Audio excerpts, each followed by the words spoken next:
go.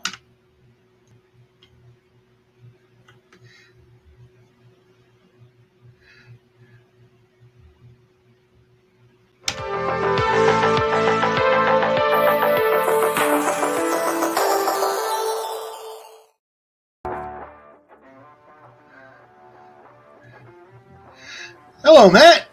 Hey, what's going on? Oh, we got some interesting stuff today. I've been thinking, and I've been watching people. And people are a funny thing, you know? Dude, I hope you're not just figuring that out now. No, but I am figuring out how funny they are. Let me give you an idea. When you were a kid, did you dress up as cowboys and Indians for Halloween? Ever?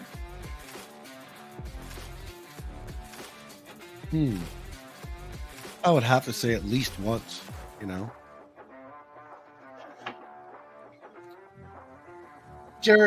When you were a kid, did you watch Speedy Gonzales and laugh? Sure.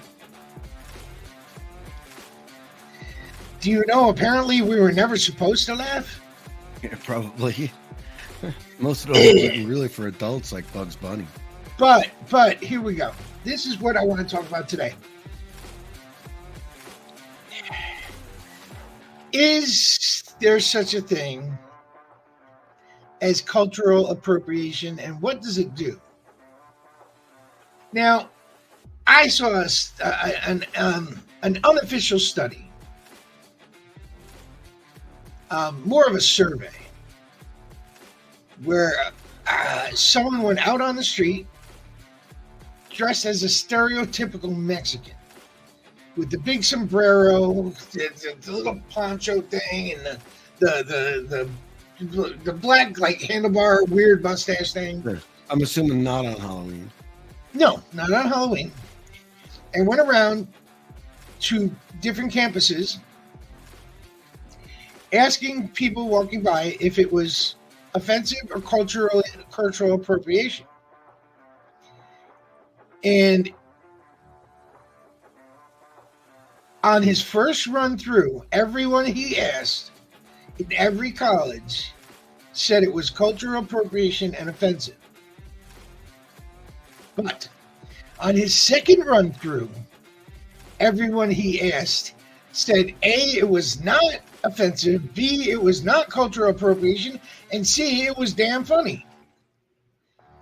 Now, do you know the difference between those two trips that he took, those two surveys that he did? The first survey he did with average, ordinary people. The second survey he did with strictly Mexican people. And the strictly Mexican people said, it's not offensive, it's damn funny, and it's not cultural appropriation. He even offered to take it off, and they said, no, leave it on, it's fucking funny. Now, all the Mexicans said that. Whereas all the non-Mexicans said, oh, no, you're insulting Mexicans by doing that.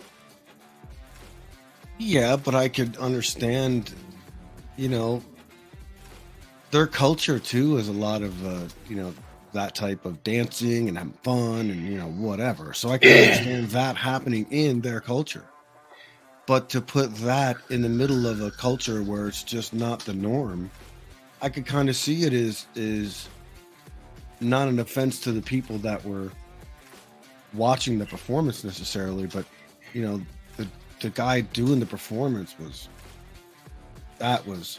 where it started the uncomfortableness for everyone else, because it looked like it could be a potential slam on that. And yeah, all he was doing was walking around in that outfit. Yeah, but he was trying to prove a point. He did prove a point. Sure, the point he proved was that people find things cultural appropriation and offensive when it doesn't have to do with them. They're dictating norms for other cultures that they don't belong to. The people of that culture said there's absolutely nothing wrong with it. The people outside that culture said, oh yeah, that's offensive. That's offensive to to them or offensive to the person that was doing that? Where was the offense? It was offensive to Mexicans. That's what the everyone else thought. Correct. And the Mexican said, "Oh no, that's not offensive at No, all." but I could maybe you need to ask those Mexicans of right, but what would you think about this situation over here? Would you still find that other situation acceptable? What be a little more specific? Well, you're talking about two different situations. You put a Mexican in with a group of Mexicans. No. That was okay.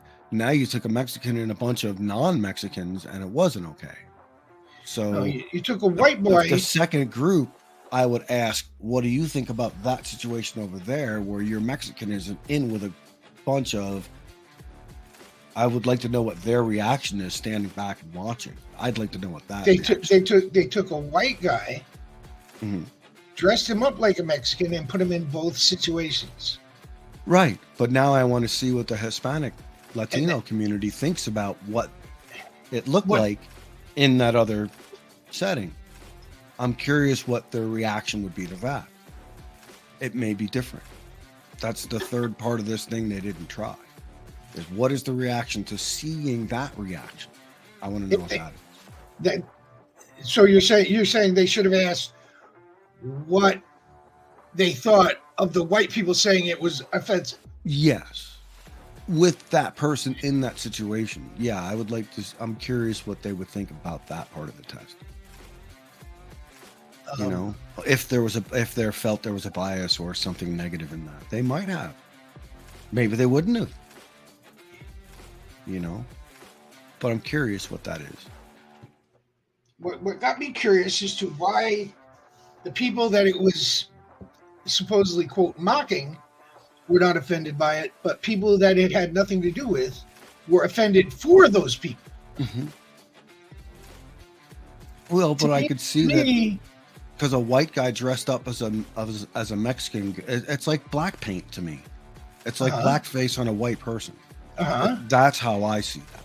Now take that one step further. Blackface on a white person. Now that offends you because why? Because they're offended by it.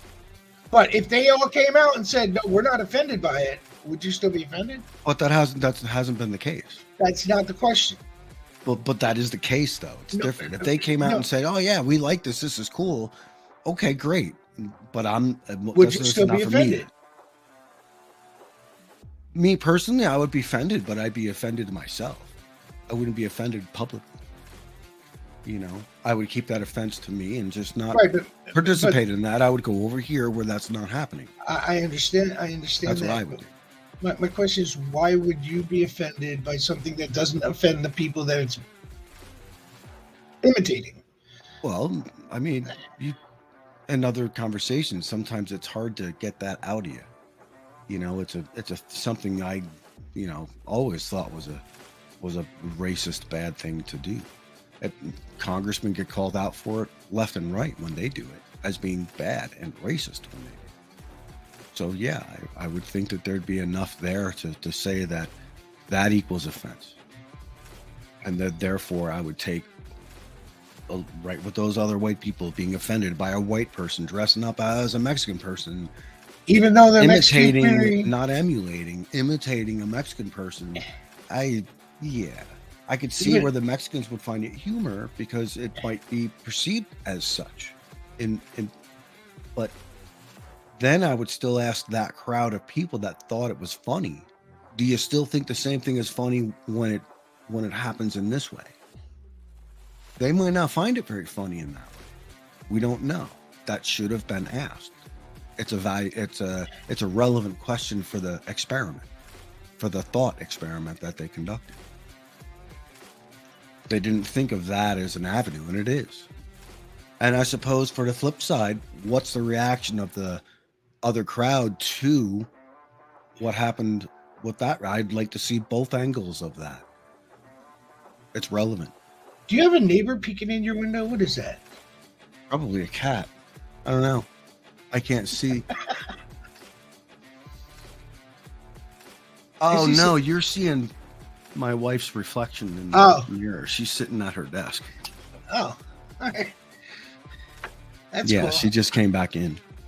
You're freaking me out. Yeah, but there's a white cat that sometimes sticks to the window looking for my cats. He's cool, but I don't like it when he hangs on my screens. Now, it was the same thing with braids. There With was what? this with braids. There was a workplace that said women are not allowed to wear braids, and men are not allowed to wear braids at work or school, whatever. And people said, well, it's discriminating against the black community. Careful. And what? I see your reaction. There's reasons for some of that. And the black community, and the black community has come out and said, well, not the entire community, because the handful don't speak for everyone; they speak for themselves, and there's those around them. But they said that white women wearing braids is cultural appropriation, and it shouldn't be happening. I don't know about that. I mean, I think that probably more leeway needs to be given to women's fashion than men, just because that's always been the way it's been forever. So I think as long as a woman looks professional and however she, in whatever setting she needs to be, you know, just like a guy would have to be, you know, if you're going to work in a septic tank, you're going to wear the appropriate clothes. If you're going to work in Congress, you're going to wear the appropriate clothes. You know, hairstyle. Do you have machinery around? Yes or no? Well, that determines what you should wear. You know, I don't know. I think as long as someone doesn't have a rat's nest and bugs and stuff coming out of them and they're clean, that's really all I give a shit about. I really don't care about much. So you don't agree with the idea that if someone non-white, non-brown skinned, wears their hair in braids, that's cultural Fuck, am I to appropriation? question what they think and don't think? Why would I even ask them? Hey, are you just mocking these people, or what are you doing? That's not my place to say. I don't really care. Is it worn correctly? Is it the right way? Is it whatever? Does it look? We don't need police like that. I don't think. I think now we're getting into all kinds of whatever. I mean, if it's mocking, then you know what? Society will take care of that on its own. When that person goes to and from work and they're out in public, people are going to say, look at this weirdo or whatever. Let society deal with that. That's fine. But as far as making a policy, you know, shame on that person if they're doing it just to be mocking. Well, you can do it, so I'm going to too. Well, whatever. That's a phase. It's gonna phase right out. There was a child in school who was wearing braids, and they were forced to have them cut in front of everyone. See, who are you to touch my kid? Period. Especially in today's world. You want something done, you call me in, we have a conversation or whatever, and I tell you to fuck off and leave my kid alone. Yeah, they called the parent after the kids fact. are kids. Said, they by should the way, be able to have more leeway again, and what their parents feel comfortable to some degree, letting their kids. I mean, obviously, things need to be covered up and so on and so forth. Right. Appropriate in that way, you know. And I don't think sending a political message on your kid in some fashion is appropriate either. But I think if you go within the minimum guidelines like that, I don't really care. Can the person do gym class, do their work without it getting in the way of chemicals if they're in science? Those types of things, when it becomes safety issues, I think is all that really need to deal with. Beyond that, I don't know what one person's culture is and isn't. And it is not my place to question it until it is. See, the problem I have with all this cultural appropriation is Make it apply to anything. well, yeah, it can apply to anything. And how is everyone supposed to know everything about every culture in order to avoid pissing someone off? They can't. It's impossible. Think of the context. You know, Who gives a fuck what this kid's wearing? Is it a big deal or not? I think the way bullies and kids are, I think I'd want a lot less for my kid to be, grabbed onto, whatever. But aside from that, whatever. I've seen the way kids are dressed today, and I don't see any issue with it. I really don't. I don't live near any. I just middle-aged kids, like young teenagers. I think is the closest near where we live. But anyway, the ones that walking around to and from school and stuff, they look like whatever. The ones waiting on the bus look like when I was going to school. There was not a whole lot of difference, in my opinion. right. Let them be. They're kids. Let them figure it out. They got to set their own trends as far as the rest of their life goes anyway. They're the ones that have to live with those decisions when they go to school and the kids point at it and make fun of them. A lot of kids they don't want to draw that kind of attention to themselves in the first place. To some degree, let it be. Okay, so what happened was a biracial child who looks light-skinned or white went to school with braids, and the teachers cut the hair off. The teacher. And now the father has filed a $1 million lawsuit. Good. The only thing is the taxpayers suffer, but still, he should sue. I think in a case like that, they should sue for however much it's going to cost to fix her hair, and sue for the removal of this teacher and the removal of her teaching license in that state. That should be what state? That should be a remedy allowed to them. What state? I'm not sure. Give me 1 second. Well, there's a lot of states where there's a cap. Just because they're asking for $1 million, they might only get a couple 100,000 at most. Oh yeah, but I'm saying you also have to think of the emotional stress on that fucking kid too, and however long this has been dragged out for. I can imagine how humiliated this kid was. I don't know what Michigan. Yeah, all right. Michigan is. I don't know what their statute is on that, on tort reform, whatever. But still, and there's another case. That's a traumatic situation for a kid. There's another case back in May of a 5-year-old student getting her hair cut by her teacher. And even more so, how humiliating Georgia. it must feel for these girls. Holy fuck, dude. That's yeah. My wife just said that's a lot of therapy. You know? Plus, now the parents have to deal with this in their everyday lives. It's going to affect them somehow. They have to change stuff. Now they have to work around. How do I get my daughter to counseling? Not. It is what it is, but still, now it's another hardship put on the family. They have to get to work. They have to figure out daycare. Blah blah blah blah blah. Well, apparently the 5-year-old and this was the paraprofessional's justification. The 5-year-old had braids. It's assault too. Sorry. The 5-year-old had braids, but they were a boy and they shouldn't have braids. So the teacher cut off the braids. Since when a boy can't have hair like that? What, we don't have man buns and ponytails? I mean, look at the Willie Nelson. Really? Hello? Yeah, exactly. Oh, it gets worse.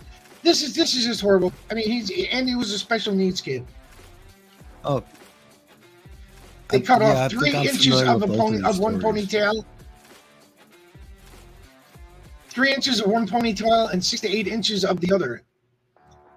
Yeah, I mean, I'm not entirely opposed or object to some form of corporal punishment just because I was exposed to it myself, with the exception of what you're describing. I don't know. Maybe I need to rethink that too. But I don't know. Hearing these types of things, I really don't trust any of these people to lay a finger on my kid. They obviously can't handle the responsibility that they have as a teacher. They can't. They can't control their own emotions and their own personal feelings on something. They should, like cops. When cops, same thing. When they start pulling over people and being crazy with the stop and escalating. Same with teachers. When they start touching kids in any way or thinking that it's okay that they can do that, that's when they need to be away from that environment. You know, I'm not saying that of teaching or policing, but maybe at a desk. But for I a think cop, one of maybe the in the remedies office I for think another. one of the remedies that the family should be allotted is in a lawsuit to make a stipulation that that teacher or that paraprofessional lose their teaching license, or you know, whatever certificate they have that qualifies them to be, you know, educating children. I don't know. I think I would want to go a step further, that they needed to go through some form of evaluation and restructuring of some sort, and upon completion of that, still let that process determine whether or not she can continue to teach in any capacity. See, But I still think to let her go through a process. Well, teachers, one, are hard to come by, and maybe this person just got burned out. Maybe they not necessarily can teach kids, but yeah, maybe but then they what can happens the still be next in time the they get burned educational out? process. Huh? What happens the next time they get burned out? No, I'm saying keep them probably out of teaching children, but there's other jobs within the educational system that don't involve teaching per se. We still Then have other. then removing Yes. her teacher's license Whatever. is paramount to the same thing. I don't know how that process works. So. I would assume it's the same for a lawyer as it is for a teacher, where they have to go in front of a board, and the board decides if they can continue teaching or if they get their license revoked. But I mean, I'm not a teacher, but I would assume that. I mean, that's the logical thing to do. Right. Put it in front of, even if it's a civilian board or some sort of educational board that, or licensing board for teachers. Right. To say, okay, you fucked up. We understand you fucked up. Now you're gonna have to, face the music, so to speak, of what take responsibility. Right. And I think that should be a remedy allowed to the parents. They should be able to say whether they want that to happen or not. To say, instead of saying I'm going to sue them for $1 million, say I'm going to sue them for $60,000 plus. I want this teacher removed. I want her license revoked. I want it reviewed immediately. Oh yeah, you could have that all in the demands of what you want. And I wouldn't think that would be something that was unreasonable, especially if it's come to light that the teacher has a long history of something like that too. It's not the only complaint. Right. And just like the police officers do, we need a system that if one does something in one state and they leave to another, that should go with them. No, you're right. There should be some sort of international database or national database. Sorts, yeah. That just like they're trying to do with police right now, and they have started to implement it. I thought they never would. I thought they never would, but now they're starting to implement it so that if you get fired in East Greenbush, you can't go to Rensselaer. You need a proofread, my friend. Unless there's a few extra initials in there, I don't understand. No. That's slang. It's Yeah. Oh yeah. I'm sorry. I just couldn't resist. Yeah, I know. What are friends for, right, man? Thrown out a window, I guess. I'm just saying. I saw that bus coming, and just my timing was just right. I am in your will, aren't I? Well, let's put it this way: you were. Thanks. But this whole thing about, and this brings me back to the cultural appropriation thing. What other reason would a teacher have for cutting off a boy's braids in class or a girl's braids in class? Where does it stop? Because you shouldn't have that because you're not visibly brown, right? The one was a mixed race child, and because they were white skinned, they were singled out. And I'm not saying that means that the teacher was racist against white people. I think the teacher was overzealous about preserving cultural appropriation. But that's just my opinion. You know what they say. You know what they say? They say, leave your opinion in the comment section below. That's what they say. And they say, tell your friends, tell your family, telephone, telegraph, that if we get to 50, you get 50. So let's get us up to 50. And we'll see you, you know when. We'll see you in the funny papers. And with that, I say, have a great and fantastical weekend.